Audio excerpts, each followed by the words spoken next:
I've been lifting weights for almost 2 decades, but only in the last few years have I achieved greater muscular definition with nearly no injuries thanks to the genius of master trainer Shannon Morse and all of the programming that she creates inside of the Green Door Life workouts.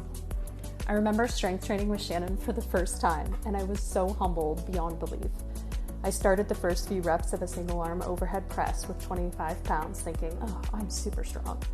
She stops me, helps me contract my core, breathe properly, stand in alignment, keep my traps and shoulders down and locked in, slow down the eccentric part of the lift instead of rushing through it using momentum, and zero in on the actual muscles I was supposed to be engaging in my back. And with all those adjustments, I could barely lift 15 pounds overhead.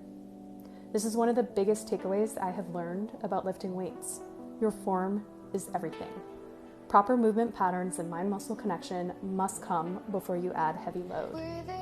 So if you're interested in learning more, click the link in our bio for exercise and nutrition tips.